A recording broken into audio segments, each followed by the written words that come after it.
And we're back, second session of day 2, and Jayne's back as well. And we are video editing in Camtasia.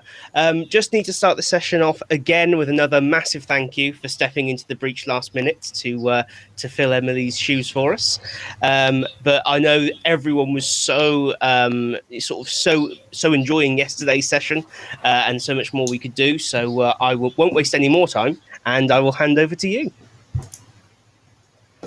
Thank you, Tom, and a pleasure to join you. Obviously, gutted that Emily's session is not going ahead, but hopefully we can sort that out, and we'll see Emily's work in future. So big hugs, Emily. Hopefully everything's okay. Delighted yesterday that you enjoyed the session. So more than happy to share Camtasia. I love teaching Camtasia. I love working in Camtasia. So I'm delighted to share some more tips today. My background, for anyone that wasn't with us yesterday, 20 years in learning and development as a systems trainer, and got into video screencast tutorials about 9 years ago, working in Camtasia. So as a trainer, I like to sort of really knuckle down and really find out what's going to be useful. And lots of my video tutorials are based on questions to help desk. So with clients, I've often gone through what are your highest calls, what type of videos would be useful, and sort of linking in with what Damien was earlier talking about, which we learn if we care about something, we're looking for something, we need to do something.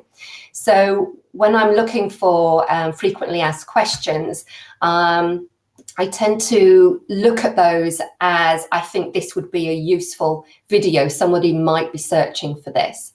So for the past couple of years, I've been making Camtasia tips.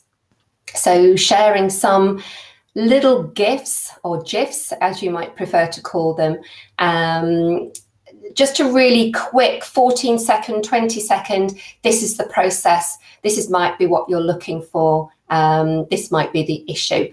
So I thought what I might do today, as you know, it's very sort of on the spot, I thought I would share one of my Camtasia tip projects, show you how I've designed it, how I've use the tools within Camtasia, but I'd really like your input as well. So please do use the chat.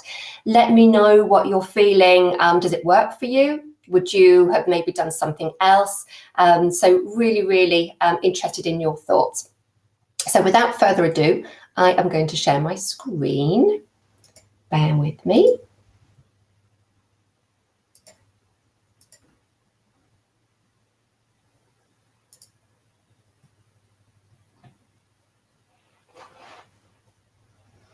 So if it's a bit small for you, you've got the 4 little arrows in the top of the video, so you can make it full screen. I appreciate Camtasia is quite a busy interface.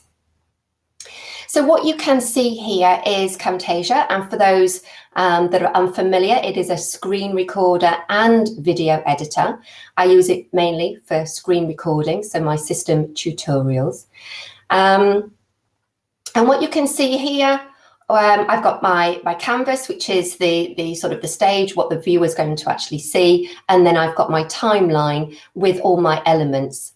So at the moment, the playhead's at the end of the video. So if I just bring it to the back. Now I'm just going to stretch my timeline because these elements are quite small. I can just stretch out the timeline just a little bit so we can get a clearer view of what those elements are. Now, if I've gone too far, which I might need to do for my editing, you might be not familiar, but this little icon here, I'm just using my control just to highlight where my cursor is. If I click this, it's going to bring all the media back into view so you can see it all in the timeline. So this is just about 13 seconds. And I'm just going to play this. It's sort of quite rough. This is one that I designed a couple of years ago. I generally give, I'm just going to close properties just to make it a bit bigger for you. I generally have a little title up here. Hashtag Camtasia tips is what you need to be looking for if you're looking for my little GIFs. I give it a little title, and my company name is Ravion. So I'm just going to play this, and then I'd be really interested to see what you think.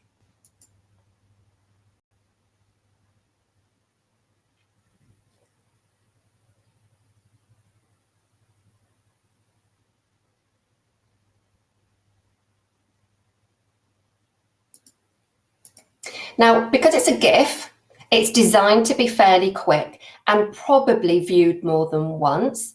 Most GIFs work quite well at about 14 seconds. What do you think? Did it move too quickly for you? Obviously, with a GIF, there is no, sorry, not obviously. With a GIF, there is no audio. So when I'm sharing these on Twitter or LinkedIn, there generally is some text that goes with it, just to give it some context of what the issue might be or what this GIF is solving. So whilst I've given it a title, quiz marker, view, it doesn't really indicate what it's showing you. But this is a popular question that I see when people are saying, let me just show you, this little green line here. You get a green line, and it's like, why is that there? I keep putting, markers on, and I don't know why I'm doing it.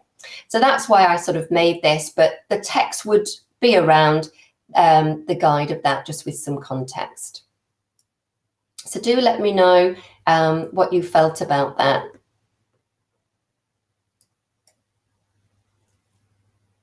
For me, I've got to be careful with creating GIFs. Because they are quite quick, I do suffer with digital motion sickness. So I do find that some of the looping GIFs can cause a bit of nausea, and I can't look. So I am aware that these are not for everybody and don't solve every problem. But where I have seen the work really well is in online help files, for example. So you can just have a very quick video of the process that you're demonstrating. TechSmith, who the makers of Camtasia, if you ever look at their online help, they have some examples which I think work really, really well. So what I thought I'd do, so you've seen the GIF as a whole. What I thought I might do is just walk around how I've designed this.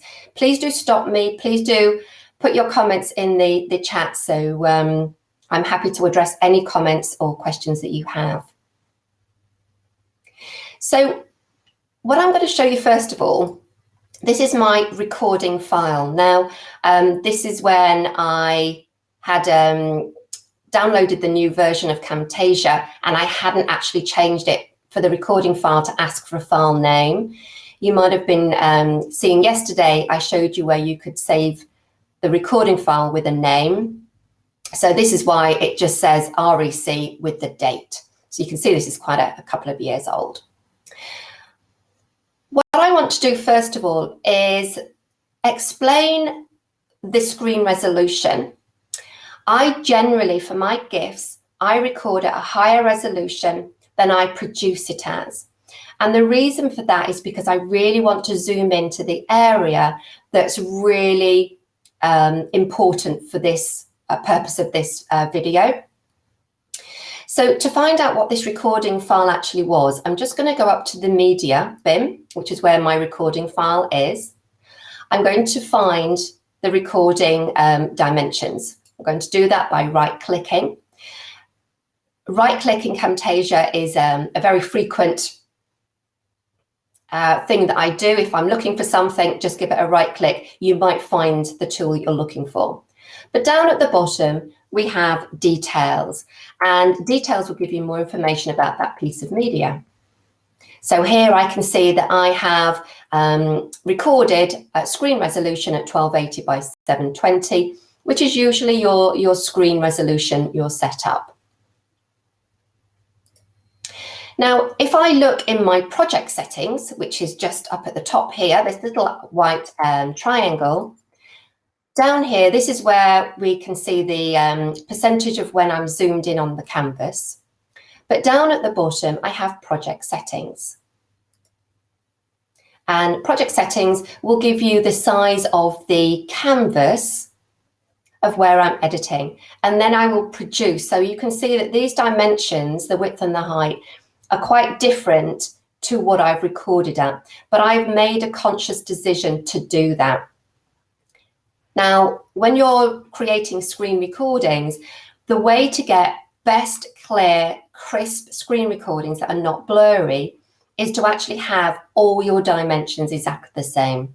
So if I'm recording at 1280, I'd edit at 1280 and I'd produce at 1280 as well. Unless you're wanting to zoom in with, it is what I've wanted to do here. And I found that these dimensions work quite well on the social platforms that I'm sharing my Camtasia tips. But you need to do a little bit of investigative work to see what size is best for the platform where you're sharing these. Just while we're here, if you've ever noticed the background color, if your media is not covering the canvas, you can change the background color here. And if you've got any themes set up, yesterday's session we set up some color themes, you could change your themes to the colors that you've got stored. I'll leave that for black for the moment. So you'll notice that the playhead at the beginning, if I open up my properties, I want to draw your attention to the scale. So my scale, I'm only viewing that at 66.7% because I've recorded at a larger screen, but I've squished it into a smaller resolution. You've got to be careful of pixelation. I would always recommend you not to stretch. It doesn't scale very well. The screen recordings don't scale very well. So just be mindful. Ideally, you want to be having a scale of 100%. Now, if I show you what happens, I've got if you're not familiar, this little fella down here, it's an animation. So a little a keyframe where it's going to change the properties from the beginning to the end.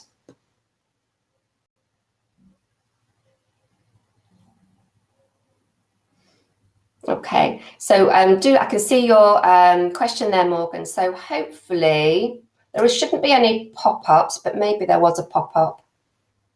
I am sharing a window, so I might need to change that. Tom, can you just check for me? Did you not see any of the pop-ups? I can quite easily change that if necessary. Yeah, no, I don't think the pop-ups did come up for us. Okay, let me stop sharing then. Thank you for letting me know, Morgan. Let me stop sharing and let me wiggle this around a little bit. Just bear with me. Technical hitch. It's quite early on a Saturday morning for me. Okay.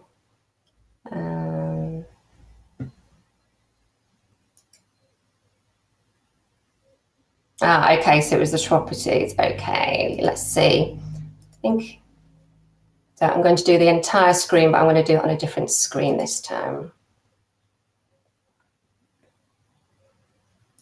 Okay. So thanks for letting me know. Hopefully you can see it now, but let me just show you. So the properties, I went up to the little white arrow at the top. I went into the project settings, and this is where I showed the dimensions and also the color. You can change if you've got a theme. Excellent. Thank you for letting me know. So that was that bit. You might not have seen the right click then if I showed this. To get the details, which was the screen recording, I right-clicked over the piece of media. I went into details, and this is where I could see the screen dimensions. And the other one I showed you was when we went into the properties. So I was showing the properties over here, which was the scale. So my playhead, sorry, I moved my mouse a bit quick then. My playhead at the beginning here on my screen recording is shown at 66.7%.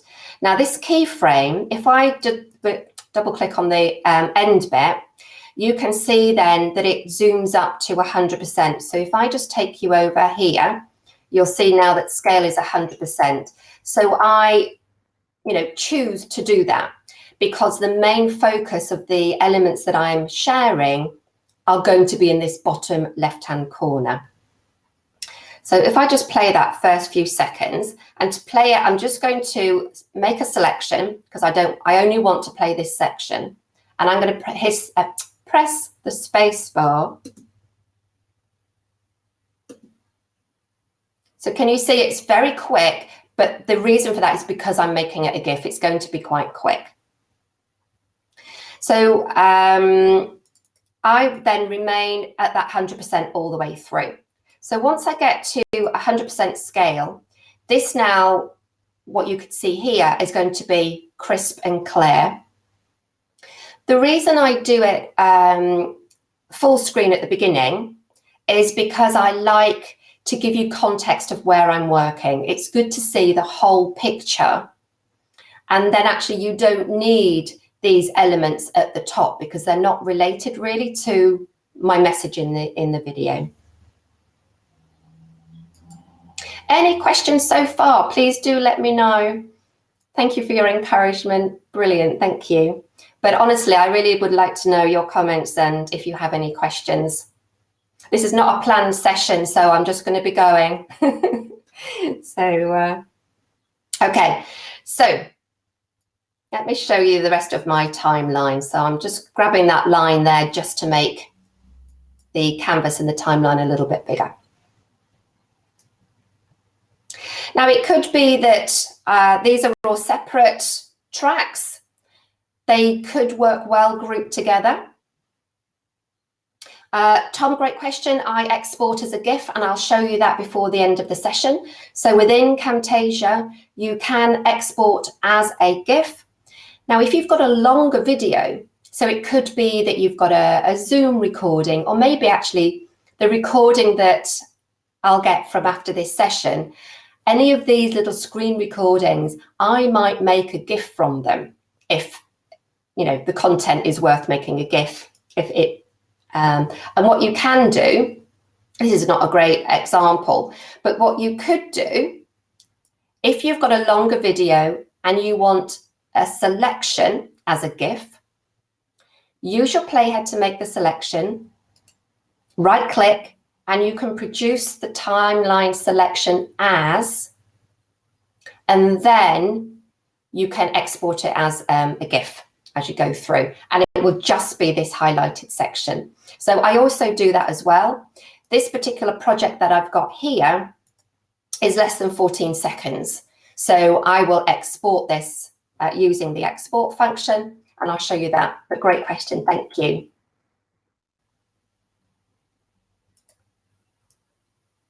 So what I've then thought, making this GIF, what are the important elements? So I wanted to demonstrate what the issue was.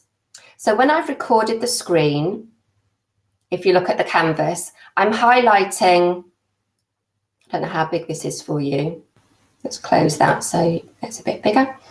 I wanted to highlight the green line that you sometimes see. So I've recorded that, demonstrated that moving along, and then I've changed it to the marker view, and then I've demonstrated the blue.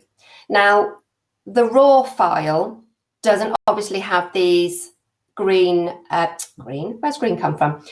Orange lines, text boxes. So these are all added as layers in my tracks.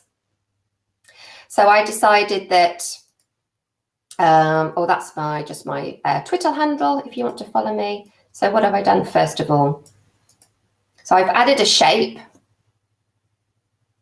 and then I've given it a color. So if you're not familiar with the properties in Camtasia, anything you highlight on the timeline, if you then go into the properties, if you don't see properties, just click on properties, and then you have different tabs at the top where you can really customize this piece of media. So this was produced probably not with a theme or anything. As I say, it's in an older version. But if I wanted to change any of these elements, I can do. If you wanted to make it bigger, smaller. Opacity I use quite a bit, not in this example, I've got it at 100%, but if I wanted to see what was behind it, I might change the opacity. And then I've put a little transition on this one. So rather than the text call out appearing abruptly, I've just done a little fade. So let me just see what that actually looks like. It's very subtle, isn't it? So it just gives it a little fade. Now, if we have a look at this call out down here, this looks a little bit different. Let's have a look at this one. Oh, it pops up, that one. So what I've decided is that to use a behavior on this one. I quite like the pop-ups. So clicking on this little arrow, if you didn't see that, just on the piece of media, there's a little white arrow. And when you add any effects, which are all found in the tools panel up here, if you don't see behaviors, click on the more and you'll see behaviors. These are all animated effects that you can add to any piece of media. It gives them a really nice effect, and you can customize them as well. So I can see that I've got the pop-up.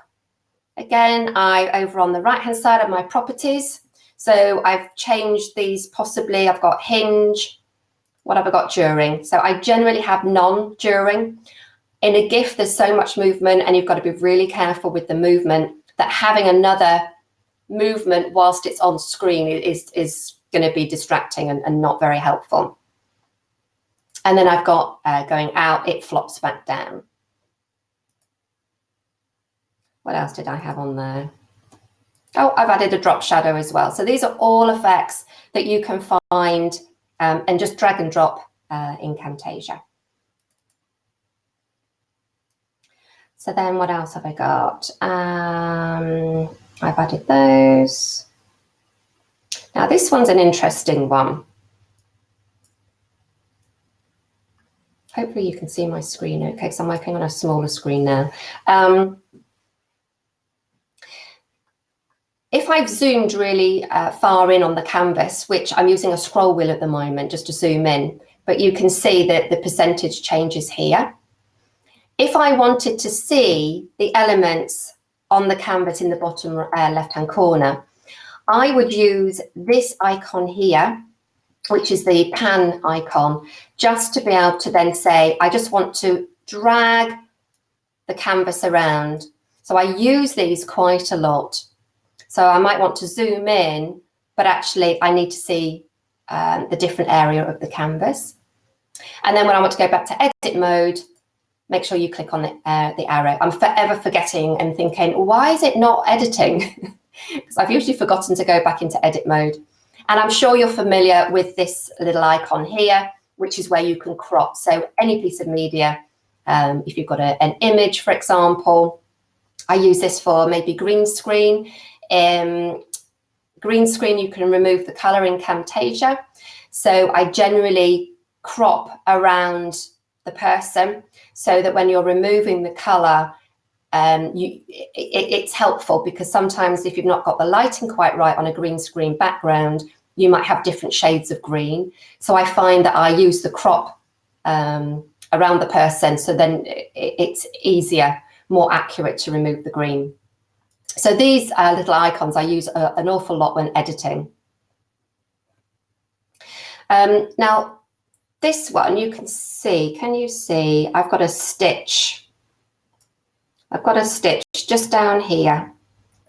Now, in my original recording, I didn't have enough time on this frame for me to add an explanation.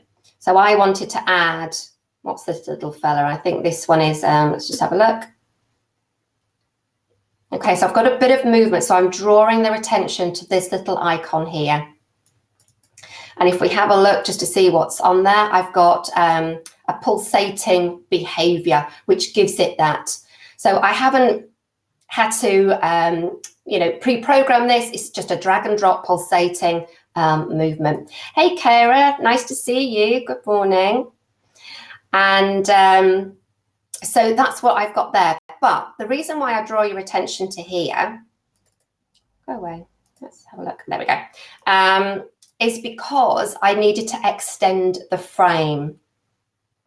Now, the terminology in Camtasia is extend a frame. What I mean by that is that there wasn't enough time in my recording, and I wanted longer duration. I wanted that static frame to stay longer. So what I would have done is on here, I would have done probably Shift and E. There's a few different ways you can do it. Actually, if I do it further back. Let's say Shift and E, and it will say, so this particular frame that you've got, how many extra seconds do you want at that static frame? So I'm not going, it's already added 1 second, and then you can just adjust it as you need to. So I'm just going to undo that because that's going to mess up my recording. Another way that I might do it is, so I'm just going to move this out of the way, is I might make a space, because if I did that there, all these elements are not going to line up. So let's say I needed more space. I'm just going to move that in. One of my editing tips, if I want to move all of these elements here to the right because I want to make space, because I want to make that frame last a little bit longer, maybe I'd miss something out. Yes, you know, you can drag and highlight, but look, it's highlighted this one as well. I don't want to move that one. I could click individually by using Shift. If I want to split all these tracks and move them to the right, what I will do is click on the Shift. So I'm pressing Shift.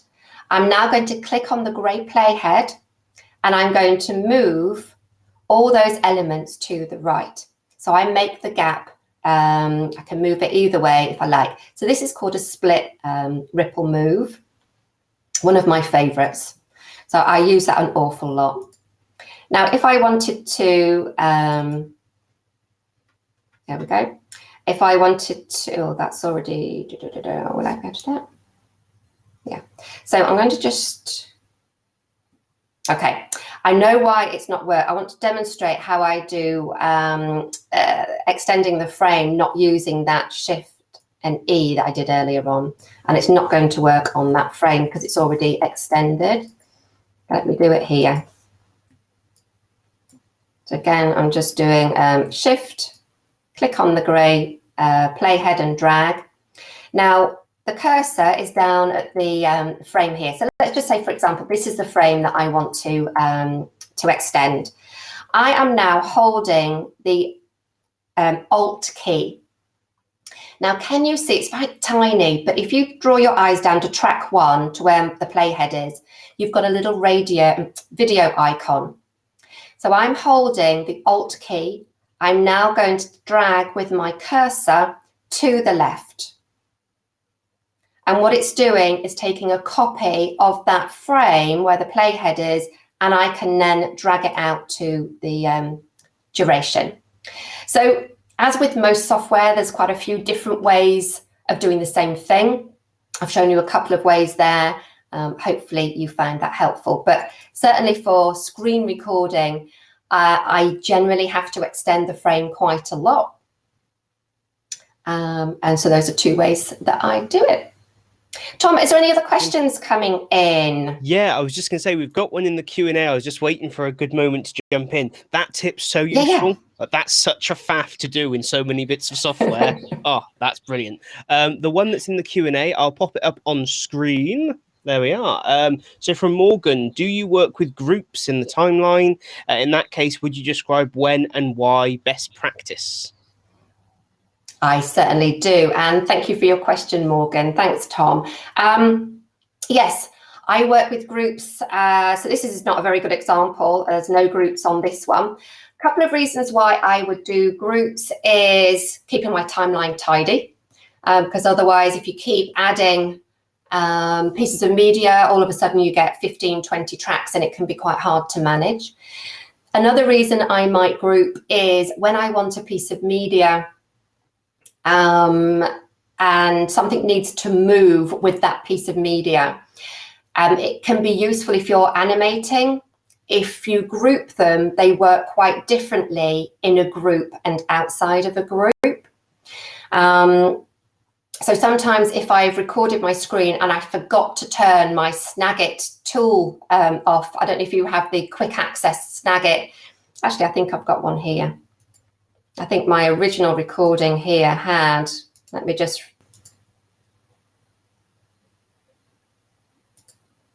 show you. So again, I'm going to go to the hand just to drag it down. Ah, there he is. I don't know if, like me, I often have the little blue, I record my screen and then at the end go, oh, I've got my little Snagit quick access toolbar, which is sometimes not great. So if I was then to cover this little blue, I might do, actually, it's a good example, actually. Gosh, I don't often work out loud, so bear with me if this doesn't quite work. If I wanted to cover this, what I would do is I would take an exact image. There's a few ways I could do it. Let's have a look. I could probably just put a grey box over this. Another way, yeah, let's do it. We'll do it that way. As I say, there's a few different ways we could do this. So I'm going to grab a shape and I'm going to cover that blue. Which one should I go for? Go white, it'll be easier to see. So I'm going to just, okay, so I'm going to zoom, 300% is the furthest we can zoom in. So what I might do is, first of all, I'm not going to colour it just yet. Let's position it.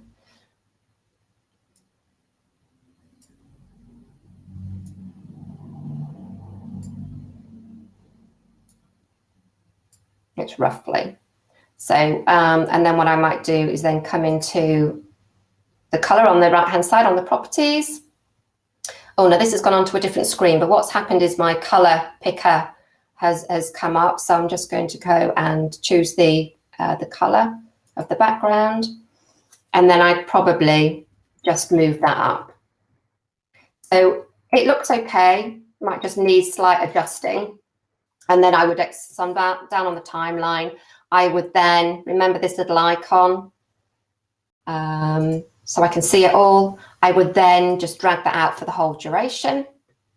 Actually, I probably wouldn't need it because if I'm zooming in, you're not going to see that top bit anyway, but bear with me. So if I then zoomed in, it's not going to move at the same time. So sometimes if I move this, grouping them makes them work together. So to group them, I would generally highlight both by selecting them or using the shift, and I would do Control G, and then these, if I'm moving them around, it makes them stick together. And then if I was to use an animation, for example, I was going to zoom in. Let me just open up my animations. Generally, I use custom. You can use zoom if you like. But if I just drag this keyframe down to the time track 1. So let me just close that. So I'm aware that I'm on a small screen. You might not be able to see.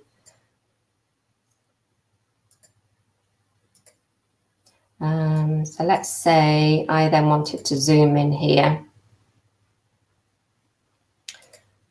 So this is the thing I'm not keen about groups in this version, you can't then see your original 100% for your screen recording. I don't know if anyone's got a better way of around that. Oh my, yeah, it's not going to quite work.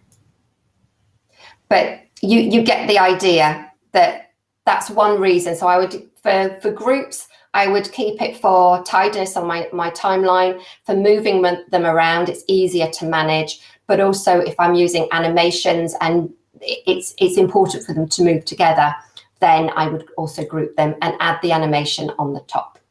Hopefully. Do you use them, Morgan? Let me know how you use them, if you use them differently.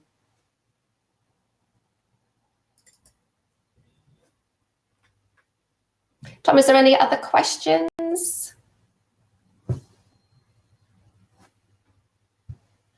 No questions at the moment that I've seen, but guys, if you've got them, now's the time. It's not very often we get someone who's so much knowledge about these tools, sort of just going, ask me anything.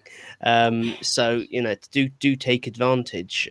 We've got, oh, here we go. Morgan's come back saying animations, masks, and blurs.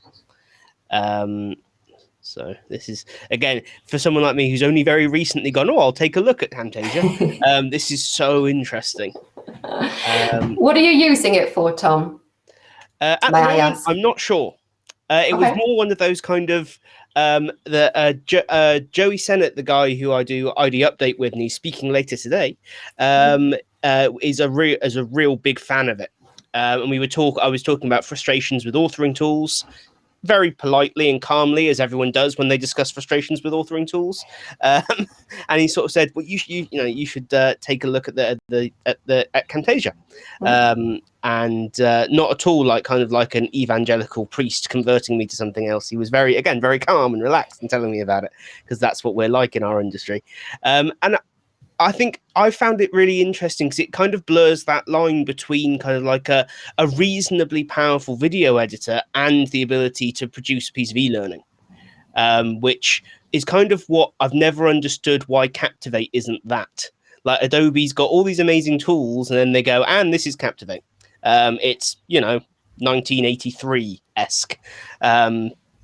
So for me, it's trying to find a tool that combines that kind of, I want to use good video, not just something quick put together, but I also want to be able to, export to Scorm, add interactivity without going to a different program.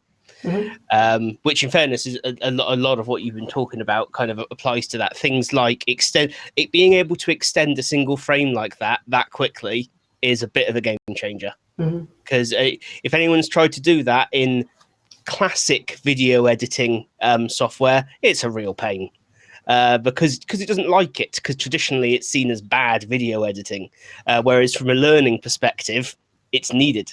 It's exactly what you want to be able to do, right? But yeah, no, so brilliant from me. I just want to see if there's anything anyone else is asking. Oh, there is something in Q&A. Here we go. So from Morgan, have you used Scorm in Camtasia? Is it any good? I personally haven't, but I do help clients that are using Scorm. So they've been creating Scorm packages and then uploading to their learning management system. So for personally, to answer your question, I have not.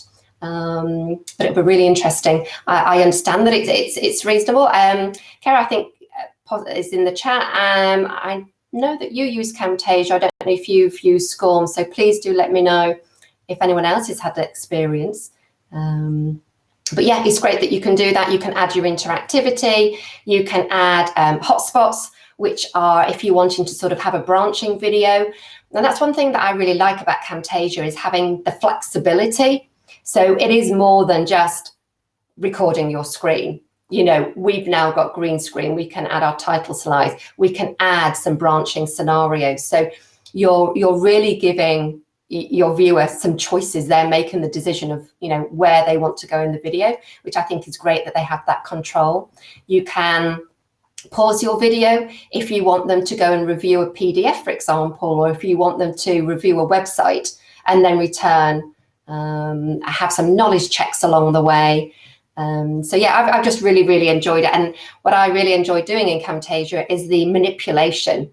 You know, you've got an issue, like we've just seen. I've got my Snagit quick, you know, blue marker on there. How do I get rid of that? And coming back to sort of Morgan's comment there about masking, I've done some video tutorials recently where there was lots of sensitive data in there that I've had to blur out and also mask. And it's fairly straightforward to do, and I'll demonstrate how to do it. The challenge comes when the data actually moves. Now, that's one thing in Camtasia it's not able to do automatically at the moment. You can't say, whenever you see this person or this number plate, you want to blur it and you want to track it.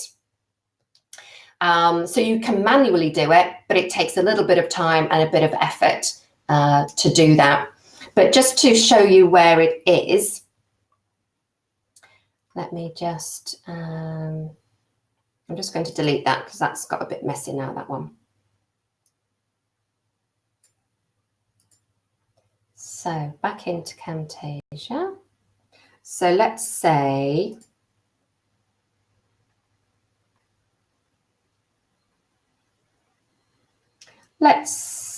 so anything in here, I don't know if you can see, because I'm zoomed in, this area here is not going to be in my video.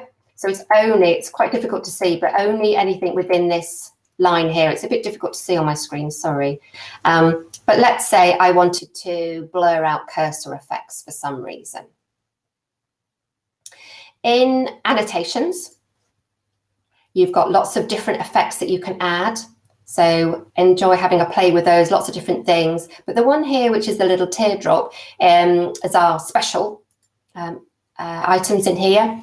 You have your blur, but you've also got a spotlight. So if you really want to draw attention to a certain aspect, you've got that. You've also got highlight, and you've also got pixelate. So it depends really what you're looking for. But for masking something, I'll either use the blur or the pixelate, or I might actually cover it with an image, and I'll show you that the second time. So it would have to, if I'm going to blur, so I'm just going to move this so you can see. So back onto my editor. Blur, I'm going to drag it down. You can drag to the timeline or the canvas, and then I'm going to just drag it to where I want it to be. And then this is the duration down here. So if you wanted it shorter, longer, if I needed it longer, I'd have to put it on a higher track. But you can now see that that is just blurred constantly. It's just quite static. So that's what I would do there. If I was going to, when I'm doing a screen recording and you're filling in a form, for example, I haven't got an example here, but and if you've used that form before, you'll get the data popping up saying, oh, is this what you want to enter? When you're creating a video tutorial, I don't want that to appear. So that's when I would create a frame. Now, not necessarily an extending a frame, but you might be curious about this little camera icon here. And this one is one that I use an awful lot when I'm masking and manipulating my screen recordings. Now, what the camera is going to do is take an exact copy of what you can see on the canvas. So if I'm masking, I probably don't want to see my text callouts that I've got. So to do that, I'm going to click on this little eye symbol here. So the eye disables the track, so I won't actually see it. So I just want a really nice, clean, I think that's probably all. So can you see, it's just given me the screen now. So if I click on this camera icon, what it does, it takes an exact image of that canvas, puts it into your media bin and adds it to your timeline. So this is an exact copy of that image. And this is when I might crop it. So then let's say, you use the crop tool.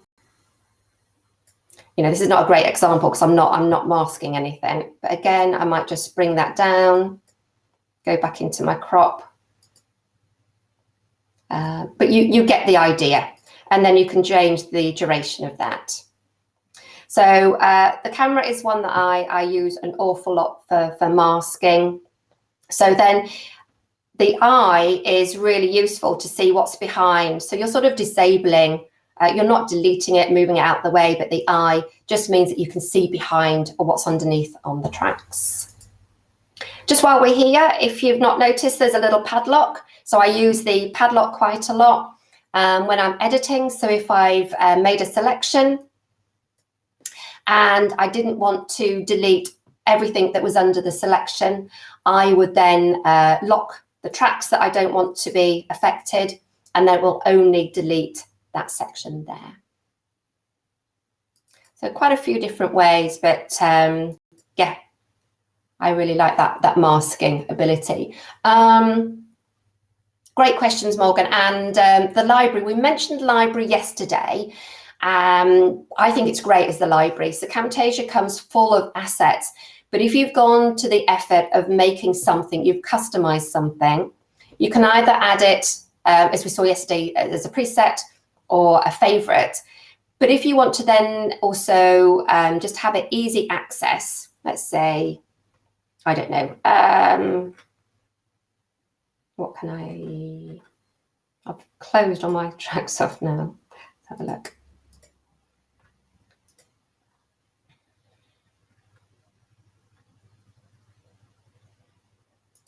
So clicking on my percentages, I want to see the whole of the canvas. I'm just going to do fit, so it'll just show it within the area space that you've got. So let's say that there's my Twitter handle here.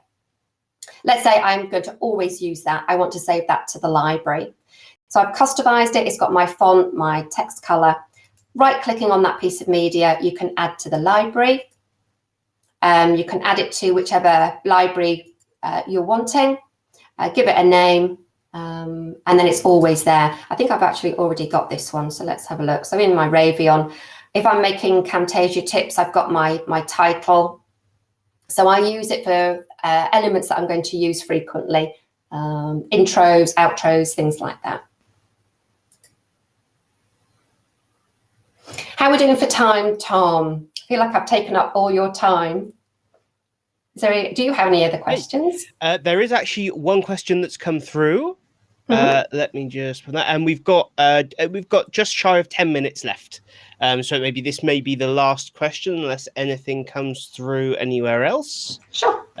Show on screen. So we've got from Irina, would you say Camtasia is the better tool for systems training, or would there be an argument for having another authoring tool as well? From my perspective, there's always an argument for another authoring tool. Have them all. You should buy everything. But don't actually do that, because then you end up like me. What would be your response? Oh, great question. And I'm sure there's going to be so many different opinions in the chat panel here. So absolutely, Irina, it is difficult. I think for me personally, I haven't had too much experience of different authoring tools. I started out with Camtasia because the client I was working with, I did face-to-face training, and we were going into more of a blended approach. So we broke down it was a 5-day training course. They probably won't ever happen again. So we chose to do some videos, so very quick screen capture videos, and we were just, they were just nice and easy for systems training. We then the client decided to actually make more of a certification course. So we actually used Captivate. So, I mean, this is quite a few years ago now. I must say I find it quite different, it's quite different going to Captivate, because Captivate was very much a static image. It was very individual frames. I don't know. I guess it's on the situation. I don't know. What does everyone else think? Let's share your thoughts. I've just found that Camtasia does what I need it to do, in the fact that I'm systems training. I like to do screen recordings. sharing processes. And that's why I've sort of stuck with Camtasia for so long.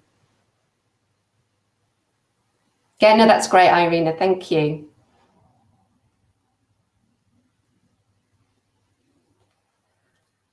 Excellent. Well, I will sort of just leave this session with you, sort of just link in with me. I do share my Camtasia tips. I love Camtasia. As you can see, I use it an awful lot. So look out for those Camtasia tips. Yeah.